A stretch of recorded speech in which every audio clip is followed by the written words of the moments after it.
Itu imam yang 4. Dari mulai Abu Hanifah 150. Pada 150 Hijriah itu lahir Imam Syafi'i. Beliau lahir tahun 80 Hijriah, Imam Abu Hanifah. Meninggal 150. Pas meninggalnya Abu Hanifah, lahirlah Imam Syafi'i. Maka dikatakan matal imam wa wulidal imam. Meninggal seorang imam dan dilahirkan kembali seorang imam. Itu Imam Syafi'i rahimahullah ta'ala. Kemudian Imam Malik 179. Kemudian Imam Syafi'i 204 dan Imam Ahmad 241. Subhanallah. Itu imam yang 4 berpendapat haram. Saya ngomong mau milih madhab yang mana ana ini? Kalau 4-nya haram, ada madhab lain kata dia. Madhab Zahiri itu ngomong halal. Ibnu Hazm Ustaz. Ibnu Hazm nih. Ibnu Hazm ini menyatakan halal. Coba kita lihat kapan Ibnu Hazm lahir dan kapan imam yang terakhir meninggal. Siapa yang tahu Ibnu Hazm itu lahir kapan? Ada yang tahu? Ana harus nyontek juga jemaah. Ibnu Hazm ini beliau dilahirkan tahun 384 Hijriah. Imam yang terakhir meninggal kapan? 241. Jadi 143 tahun ya. Betul. 143 tahun kemudian lahir Ibnu Hazm. Dia meninggal tahun 456. Jadi perbandingan meninggalnya dengan meninggalnya Imam Ahmad 200 tahun kira-kira.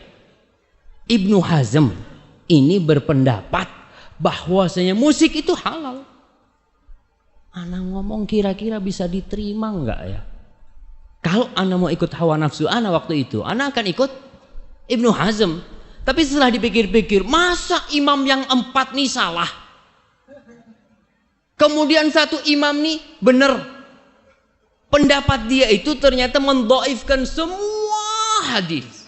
Dia mengatakan dalam kitabnya Al-Muhalla Ibnu Hazm yang menyebutkan kira-kira 21 hadis tentang musik. Kemudian dia mengatakan, kata dia, tunggu nih, mana perkataan Ibnu Hazm? Kullu ma ruwiya fiha batilun maudhu. Semua hadis yang diriwayatkan tentang musik ini adalah batil, nggak benar dan palsu. Kok bisa? Masa imam yang 4 nerima hadis palsu sama hadis batil? Ana jadi bingung, kayaknya enggak.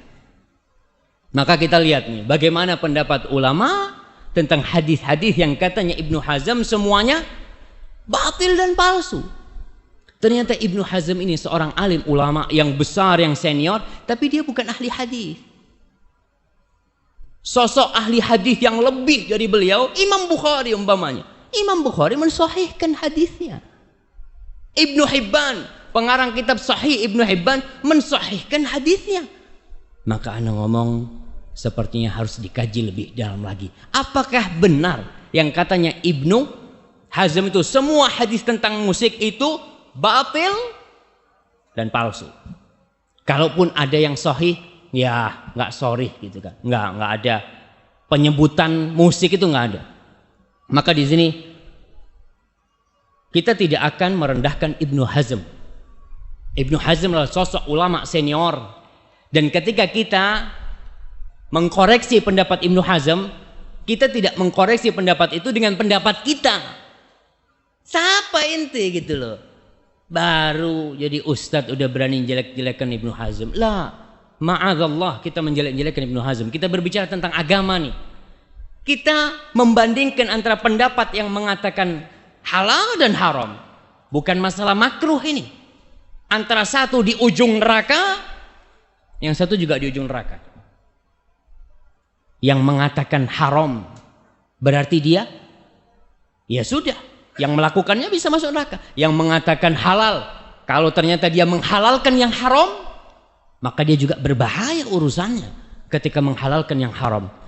Ibnu Hazm adalah ulama senior, beliau memiliki buku-buku yang banyak sekali, tapi tetap buat ana Abu Hanifah, Imam Malik, Imam Syafi'i dan Imam Ahmad bin Hanbal, beliau lebih agung buat ana. Kita nih orang awam mau ikut siapa? Orang awam kan biasanya taklid kan ya, ikut-ikutan. Kita mau Ustaz, anak ini nggak tahu dalil Ustaz. Cobalah anak kepingin tahu siapa sih yang berpendapat ini.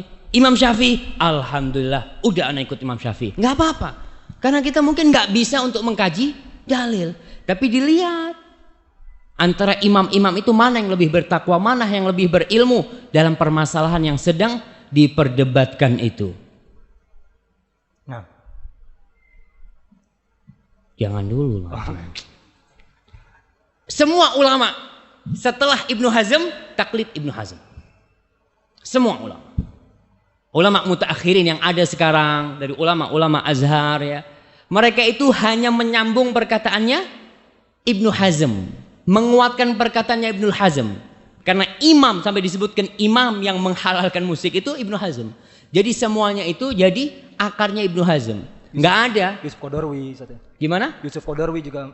Iya, umpamanya Syekh Yusuf Qaradawi, Abu Zahra, ulama Mesir, kemudian Muhammad Al-Ghazali, ulama Mesir, yang di buku-buku mereka menyebutkan bahwasanya musik itu halal selama tidak membuat orang itu lalai gitu ya. Itu halal. Siapa imam mereka? Ibnu Hazm. Jadi pokoknya ini di Ibnu Hazm. Kalau kita bisa mengkaji pendapatnya Ibnu Hazm, selesai semuanya. Selesai semuanya. Karena ada di pokoknya ini. Bagaimana pendapat Ibnu Hazm itu? Dia mengatakan itu tadi. Semua.